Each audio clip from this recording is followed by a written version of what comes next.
So hello guys, कैसे हैं आप सभी। आई होप सभी अच्छे होंगे, मैं भी अच्छा हूँ। सो आज का जो हमारा वीडियो है, लेक्चर है, होने वाला है फार्मास्यूटिकल इनऑर्गेनिक केमिस्ट्री पर, जो कि आपके बी फार्मा फर्स्ट ईयर के फर्स्ट सेमेस्टर का सब्जेक्ट है। और इसका जो सब्जेक्ट कोड है वो है BP1040। ओके। और आज का जो हमारा लेक्चर है, लेक्चर 5th होने वाला है, यूनिट फर्स्ट। ठीक है। और आज जो हमारा टॉपिक है बेसिकली होने वाला है लिमिट टेस्ट फॉर क्लोराइड। तो आज हम लोग क्लोराइड का लिमिट टेस्ट समझेंगे। ठीक है। बेसिकली जो क्लोराइड का लिमिट टेस्ट है काफ़ी इंपॉर्टेंट है आपकी AKTU यूनिवर्सिटी जो एग्जामिनेशन कंडक्ट कराती है उसके पॉइंट ऑफ व्यू से। ये 2 मार्क्स, 7 मार्क्स और 10 मार्क्स के क्वेश्चन के हिसाब से भी सफिशियंट है, क्योंकि ये बेसिकली 2 मार्क्स के लिए तो काफ़ी अच्छा सॉलिड क्वेश्चन बन जाता है। 7 मार्क्स में भी पूछा जा सकता है, और 10 मार्क्स में अगर ये पूछा जाता है तो क्लोराइड और सल्फेट दोनों का ही लिमिट टेस्ट साथ में पूछ लेंगे, तो ये 10 मार्क्स के लिए भी सफिशियंट हो जाएगा। ठीक है। अब सबसे पहले इसका समझते हैं हम लोग प्रिंसिपल को। ठीक है। तो इसका प्रिंसिपल क्या कहता है, इंट्रैक्शन ऑफ सॉल्वर क्लोराइड। ठीक है। Interaction of solver chloride with silver nitrate, जिसे हम लोग AgNO3 भी बोल रहे हैं, in the presence of nitric acid. यानी कि यहाँ पे क्या होता है कि इंट्रैक्शन हो रहा है बिटवीन किसके बीच में, सल्फर क्लोराइड और नाइट्रेट, सिल्वर नाइट्रेट के साथ। यानी यहाँ पे हम लोग रिएक्ट करा रहे हैं सल्फर क्लोराइड। यहाँ पे हम लोग चूँकि क्लोराइड का लिमिट टेस्ट परफॉर्म कर रहे हैं, तो जो हमारा सल्फर क्लोराइड है ये एज आ हमारा सैंपल हम लोग यहाँ यूज कर रहे हैं, और इसको हम लोग रिएक्ट कराते हैं सिल्वर नाइट्रेट के साथ, जिसे हम लोग AgNO3 बोल रहे हैं, in the presence of HNO3, यानी कि नाइट्रिक एसिड की प्रेजेंस में। अब आप कहेंगे कि हम लोगों ने यहाँ नाइट्रिक एसिड क्यों यूज किया। तो नाइट्रिक एसिड का हम लोग जो रोल है बेसिकली एसिडिक कंडीशन या एसिडिक मीडियम प्रोवाइड कराता है रिएक्शन को। इसकी जो रिएक्शन होती है सॉल्वर क्लोराइड की और सिल्वर नाइट्रेट की, इसकी रिएक्शन बेसिकली आपकी एसिडिक कंडीशन में होती है। तो वो हमारा HNO3 क्या कर रहा है, हम लोग को प्रोड्यूस कर रहा है, एसिडिक कंडीशन या प्रोवाइड कर रहा है। ठीक है। तो ये हो गई इसकी बात। अब इसकी रिएक्शन देख लेते हैं। तो इसकी जो रिएक्शन है बेसिकली आपकी chloride ion plus silver nitrate के साथ हो रही है। जो क्लोराइड आयन्स हैं इसको हम लोगों ने एज अ सैंपल यहाँ यूज किया है, चूँकि हम लोग क्लोराइड का लिमिट टेस्ट पढ़ रहे हैं, तो ये हमारा यहाँ पे सैंपल की तरह यूज़ हो रहा है। अब Cl माइनस है तो ये आयन्स के फॉर्म में है, यानी कि सॉल्ट के फॉर्म में है। इसको हम लोग रिएक्ट कराते हैं AgNO3 के साथ, यानी सिल्वर नाइट्रेट के साथ, in the presence of HNO3, यानी कि नाइट्रिक एसिड की प्रेजेंस में, और ये हमको एसिडिक कंडीशन या एसिडिक मीडियम प्रोवाइड करता है। ठीक है। अब इससे बेसिकली फॉर्मेशन किसका होता है, तो इससे फॉर्मेशन होता है AgCl का, यानी सिल्वर क्लोराइड का, जो कि सॉलिड फॉर्म में होता है। इसलिए ये जो हमारा जब हम लोग इसको क्या करेंगे कि इसमें जब हम लोग कंपेयर करेंगे स्टैंडर्ड के साथ, इसको standard sample and test sample अभी हम लोग देखेंगे, हम लोग वो बनाते हैं, फिर उससे हम लोग कंपेयर करते हैं। अगर टेस्ट जो है टेस्ट सैंपल वो लेज़र आता है, यानी कम एक तरीके से आता है, जो उसका एक तरीके से अपीयरेंस होता है लाइट होता है कंपेयर टू स्टैंडर्ड, तो हमारा जो लिमिट टेस्ट होता है वो पास हो जाता है। अगर उससे ज़्यादा आता है, उससे ज़्यादा अगर होता है, उसका अपीयरेंस हाई होता है, कलर में हो या ओपलेसेंस में हो, टर्बिडिटी में, जिसमें भी हो, ठीक है, जिसमें मिल्कीनेस में हो, जिसमें हम उसके साथ क्या कर रहा हूँ, कंपेयर कर रहा हूँ, अगर ज़्यादा आता है तो वो हमारा फेल हो जाता है लिमिट टेस्ट। ठीक है। ये चीज़ हो गई।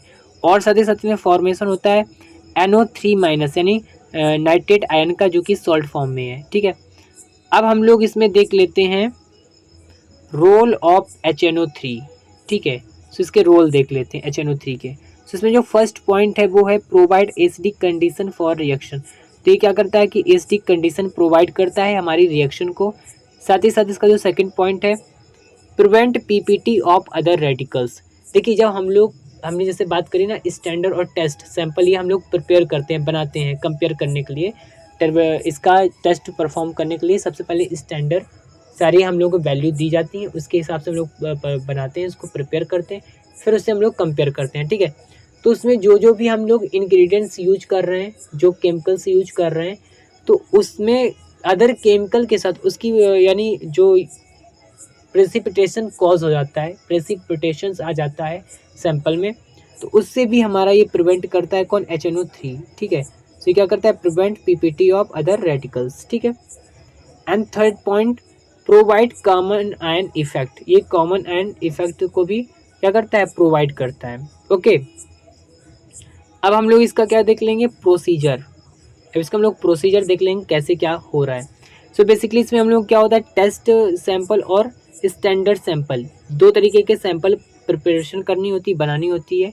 ये देखिए हमने बनाई है। इसको बेसिकली हम लोग परफॉर्म करते हैं नेशनल सिलेंडर में, ये आप जरूर लिख देना। 50 ml का हम लोग नेशनल सिलेंडर लेते हैं इन लेबोरेटरी, जो हम लोग लैब्स होती हैं उसमें हम लोग नेशनल सिलेंडर में इसको परफॉर्म करते हैं बेसिकली, है ना।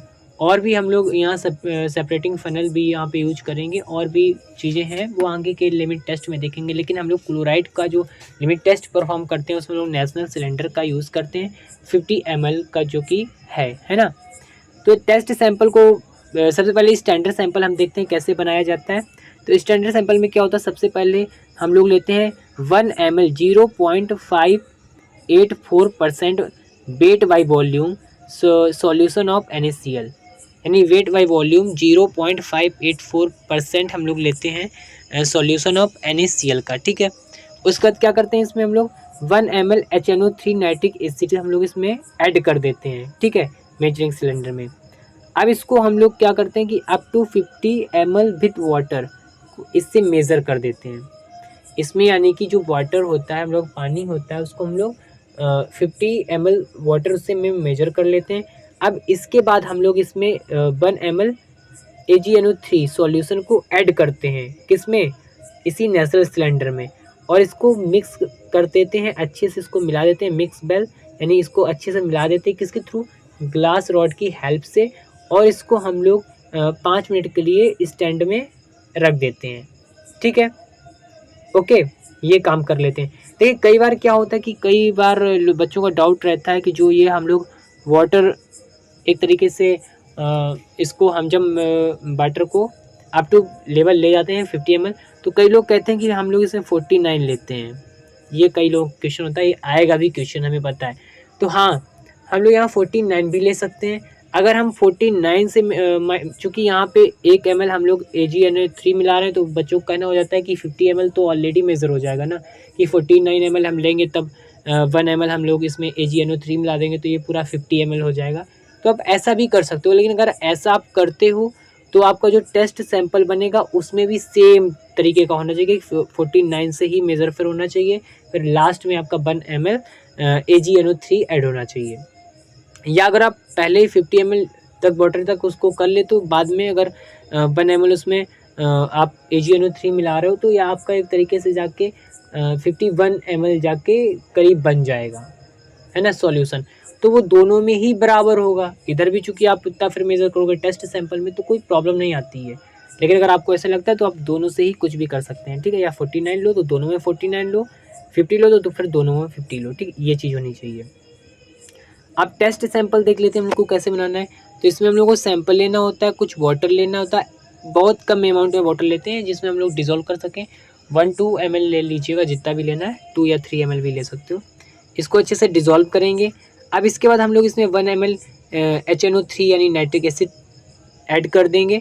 बाद में इसको अगर यहाँ हम लोगों ने 50 ml लिया है तो यहाँ 50 ml हम लोग वाटर के साथ इसको मेज़र कर लेंगे।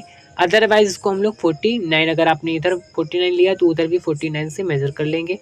इसके बाद हम लोग 1 ml इसमें AgNO3 सॉल्यूशन ऐड करेंगे, अच्छे से इसको मिलाएंगे ग्लास रॉड की मदद से, और इसको 5 मिनट के लिए स्टैंड में हम लोग रख देंगे। आप क्या करेंगे, इन दोनों को 5 मिनट तक रख देंगे स्टैंड में। उसके बाद इन दोनों को हम लोग कंपेयर करेंगे, और कंपेयर करेंगे हम लोग वहाँ पे ओपलेशंस को, ठीक है, ओपलेशंस को कंपेयर करेंगे।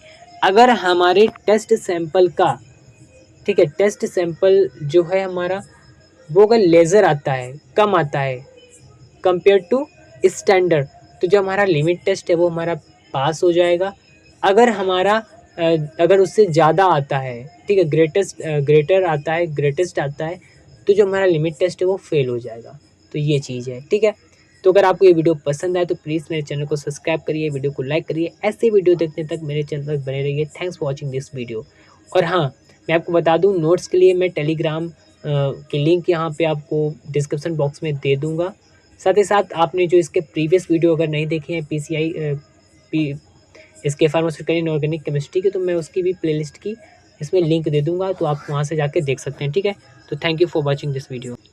और अभी हम लोगों ने नोट्स इसके प्रोवाइड नहीं किए, जैसे हमारी पूरी यूनिट फर्स्ट कंप्लीट हो जाएगी, हम नोट्स अपडेट कर दिया करेंगे अपने टेलीग्राम चैनल में, ठीक है। So again thanks for watching this video.